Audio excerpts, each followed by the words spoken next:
જાગૃતિ ઉત્તર બુનિયાદી વિદ્યાલય વારડાના વિદ્યાર્થીઓએ QDC કક્ષાના વિજ્ઞાન મેળામાં પ્રથમ નંબર મેળવી આજ રોજ શેઠ વીકે ભુલા હાઈસ્કૂલ પાટણમાં SVS કક્ષાનો વિજ્ઞાન મેળો યોજેલ હતો, જેમાં શાળાના વિદ્યાર્થીઓએ વિભાગ 2માં લેઝર ટુ લેઝર કોમ્યુનિકેશન કૃતિનું પ્રદર્શન કર્યું હતું, જેનો દ્વિતીય નંબર આવેલ છે.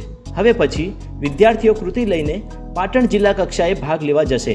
વિજ્ઞાન પ્રદર્શનમાં ભાગ લેનાર ઠાકોર વિશાલજી વાલાજી અને ઠાકોર પ્રકાશજી પ્રવીણજી તેમજ વિજ્ઞાન શિક્ષક શ્રી VR ઠાકોર સાહેબને DEO સાહેબશ્રીના અધ્યક્ષ સ્થાને મોમેન્ટો આપી નવાજ્યા હતા.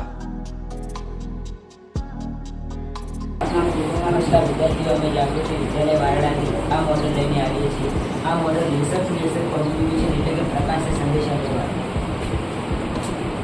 હાલના સમયમાં આપણે મોબાઈલથી વાતચીત કરવી હોય તો RF સિગ્નલ દ્વારા થાય છે તથા રેડિયો માટે FM, MW, XW દ્વારા સિગ્નલથી સંદેશા વ્યવહાર થઈ શકે છે. બીજું કે ઓપ્ટિકલ ફાઇબર વાયર આપણે જમીનમાં નાખીને પણ તેનાથી સંદેશા વ્યવહાર થઈ શકે છે.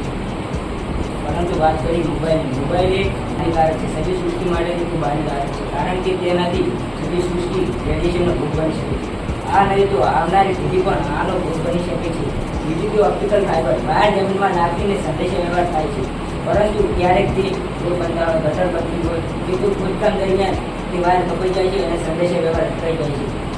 બીજું કે મોબાઈલથી ઉપર પણ વાતચીત થઈ શકે છે, કારણ કે ધ્વનિ શૂન્યતા પહોંચી શકતી નથી. પરંતુ અમારું આ મોડલ પ્રકાશથી સંદેશા વ્યવહાર થાય છે, હું અમે આ બતાવીએ. અમારા આ મોડલમાં ધ્વનિનું પ્રકાશમાં રૂપાંતર થાય છે અને પ્રકાશનું ફરીથી ધ્વનિમાં રૂપાંતર થાય છે. આમાં એવું હોય છે કે તે આ બાજુથી ધ્વનિ ઉત્પન્ન કરી અને પ્રકાશમાં રૂપાંતર થાય છે અને પ્રકાશ આ બાજુથી સેન્ડ કરે છે અને સામેની સાઈડ તે પ્રકાશનું ફરીથી ધ્વનિમાં રિસીવ કરે છે. જો હું તમને આ બતાવું.